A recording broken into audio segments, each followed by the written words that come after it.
Hello, my darlings. Mother Raven here with another little poem from long ago, one that holds a deep fear for parents everywhere.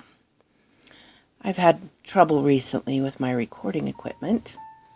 The microphone I bought is not as good as the one in my tablet, so I'm back to using my tablet. However, every now and then it glitches out and skips a second or two for no reason at all. So this is take 3 on this particular project, and take 2 or 3 on the last few, in case you were wondering exactly what was going on. This one is the famous poem by Robert Browning about a happening in Hamelin many centuries ago that is supposedly based on truth. There are a few explanations put forth, such as the Children's Crusade. However, there is the statue in town that shows you that somehow, some way, this is tied to reality. The Pied Piper of Hamelin. Hamelin town's in Brunswick, by famous Hanover city. The river Weser, deep and wide, washes its walls on the southern side. A pleasanter spot you never spied. But, when begins my ditty, almost 500 years ago, to see this town folks suffer so from vermin was a pity. Rats! They fought the dogs and killed the cats, and bit the babies in the cradle, and ate the cheese out of the vats, and licked the soup from the cook's own ladle, split open the kegs of salted sprats, and made nests inside men's Sunday hats, and even spoiled the women's chats by drowning their speaking with shrieking and squeaking in 50 different sharps and flats. At last the people in a body to the town hall came flocking. "'Tis clear," they cried, "our mayor's a naughty, and as for the corporation, shocking, to think we buy gowns lined with ermine for dolts that can't or won't determine what's best to rid us of our vermin. You hope because you're old and obese to find in the furry civic robes ease. Rouse up, sirs, give your brains a racking to find the remedy we're lacking, or sure as fate we'll send you packing." At this, the mayor and corporation quaked with mighty consternation. An hour they sated in council. At length the mayor spoke silence. "For a guilder my ermine gown I'd sell. I wish I were a mile hence. It's easy to bid one rack one's brain. I'm sure my poor head aches again. I've scratched it so, and all in vain. Oh, for a trap, a trap, a trap." Just as he said this, what should happen? At the chamber door but a gentle tap. "Bless us!" cried the mayor. "What's that?" With the corporation as he sat, looking through wondrous fat, nor brighter was his eye, nor moister than a too long opened oyster, save when at noon his paunch grew muttonous, for a plate of turtle green and gluttonous, only a scraping of shoes on the mat. Anything like that sound of a rat makes my heart go pit-a-pat. "Come in," the mayor cried, looking bigger, and in did come the strangest figure. His queer long coat, from heel to head, was half of yellow and half of red, and he himself was tall and thin, with sharp blue eyes, each like a pin, and light loose hair, yet swarthy skin, no tuft on cheek nor beard on chin, but lips where smiles went out and in. There was no guessing his kith or kin, and nobody could enough admire the tall man in his quaint attire. Quoth one, "It's as my great-grandsire, starting up at the trump of doom's tone, had walked this way from his painted tombstone." He advanced to the council table, and, "Please your honors," said he, "I'm able, by means of secret charm, to draw all creatures living beneath the sun, that creep, or swim, or fly, or run, after me, so as you never saw. And I chiefly use my charm on creatures that do people harm. The mole and toad and newt and viper, and people call me the Pied Piper. And here they noted around his neck a scarf of red and yellow stripe to match his coat of the selfsame check. And at the scarf's end hung a pipe, and his fingers they noted were ever straying, as if impatient to be playing upon his pipe, as low it dangled over his vestiture so old-fangled. Yet, he said, poor piper as I am, in Tartary I freed the cham. Last June from his huge swarm of gnats I eased in Asia the nizam of monstrous brood of vampire bats.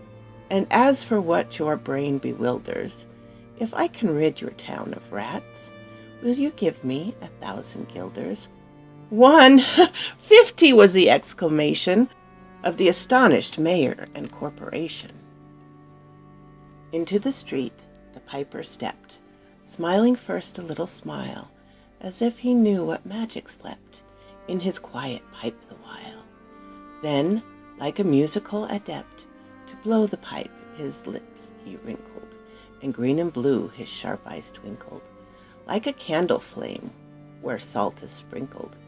And ere 3 shrill notes the pipe uttered, you heard as if an army muttered, and the muttering grew to a rumbling, and the grumbling grew to a mighty rumbling, and out of the houses the rats came tumbling.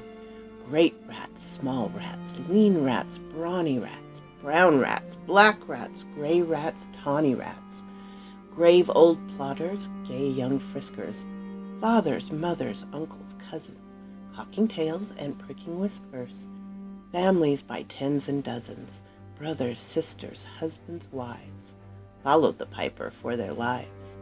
From street to street he piped advancing, and step for step they followed dancing, until they came to the river Weser, wherein all plunged in parage, save one, who, stout as Julius Caesar, swam across and lived to carry, as he the manuscript he cherished, to Ratland home his commentary, which was, at first the shrill notes of the pipe we heard a sound as of scraping tripe, and putting apples wondrous ripe into cider presses gripe, and moving away from of pickled tub boards, and leaving a jar of conserve cupboards, and drawing the corks of train old flasks, and breaking the hoops of butter casks.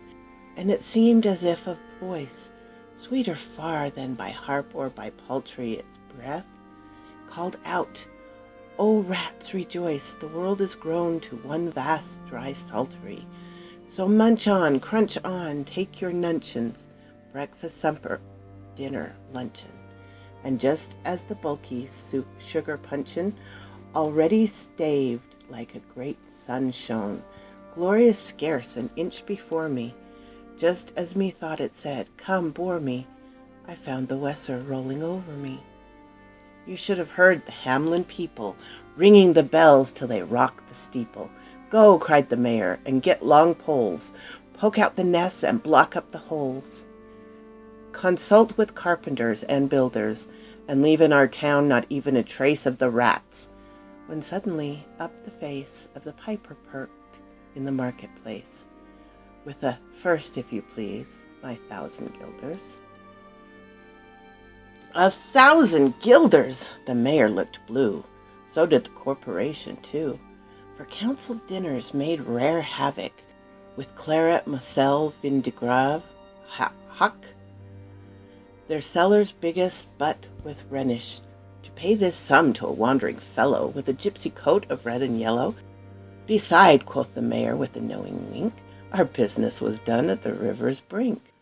We saw with our eyes the vermin sink, and what's dead cannot come back to life, well, my darlings. So, friend, we're not the folk to shrink from the duty of giving you something to drink, and a matter of money to put in your poke, but as for the guilders, what we spoke of them, as you well know, it was a joke. Besides, our losses have made us thrifty. 1,000 guilders, come, take 50. The piper's face fell, and he cried, "No trifling! I can't wait. Besides, I've promised to visit by dinner time Baghdad, and accept the prime of the head cook's pottage. All he's rich in, for having left in the caliph's kitchen of a nest of scorpions no survivor. With him I proved no bargain driver. With you don't think I'll bait a stiver.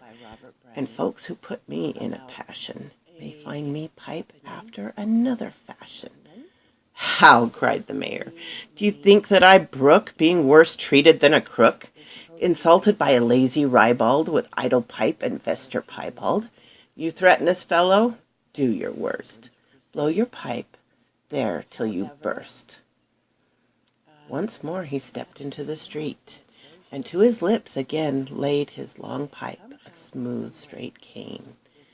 And ere he blew 3 notes, such sweet soft notes as yet musician's cunning never gave the enraptured air, there was a rustling that seemed like a bustling of merry crowds justling at pitching and hustling. Small feet were pattering, wooden shoes clattering, little hands clapping, little tongues chattering. And, like fowls in a farmyard when barley is scattering, out came the children running. All the little boys and girls, with rosy cheeks and flaxen curls, and sparkling eyes and teeth like pearls, tripping and skipping, ran merrily after the wonderful music with shouting and laughter. The mayor was dumb, and the council stood as if they were changed into blocks of wood, unable to move a step or cry to the children merrily skipping by, could only follow with the eye that joyous crowd at the piper's back. But how the mayor was on the rack, and the wretched council's bosom beat, as the piper turned from the high street to where the Weser rolled its waters right in the way of their sons and daughters. However he turned from south to west, and to Koppelberg Hill his steps addressed, and after him the children pressed. Great was the joy in every breast. He never can cross that mighty top. He's forced to let the piping drop, and we'll see our children stop. And lo, when they reached the mountainside, a wondrous portal opened wide, as if a cavern was suddenly hollowed, and the piper advanced, and the children followed. And when all were in to the very last, the door to the mountain shut fast. Did I say all? No, one was lame, and could not dance the whole of the way. And in after years, if you would blame his sadness, he used to say, "It's dull in our town since my playmates left. I can't forget that I am bereft of all the pleasant sights they see, which the piper also promised me. For he led us," he said, "to a joyous land, joining the town, and just at hand, where waters gushed and fruit trees grew, and flowers put forth a fairer hue, and everything was strange and new. The sparrows were brighter than peacocks here, their dogs outran our fallow deer, and honeybees had lost their sting, and horses were born with eagles' wings. And just as I became assured my lame foot would be speedily cured, the music stopped, and I stood still, and found myself outside the hill, left alone against my will, to go on now limping as before, and never hear of that country more. Alas, alas for Hamlin! There came into many a burgh's pate a text which says that heaven's gate opes to the rich at as an easy rate as the needle's eye takes a camel in. The mayor sent east, west, north, and south to offer the piper by word of mouth, wherever it was men's lot to find him, silver and gold to his heart's content, if he'd only return the way he went and bring the children behind him. But when they saw 'twas a lost endeavor, and the piper and dancers were gone forever, they made a decree that lawyers never should think their records dated duly, if after the day of the month and year these words did not as well appear, and long after what happened here on the 22nd of July, 1376, and the better in memory to fix the place of the children's last retreat. They call it Pied Piper Street, where anyone playing on pipe or tabor was sure for future to lose his labor, nor suffer they hostelry nor tavern to shock with mirth the streets are so solemn.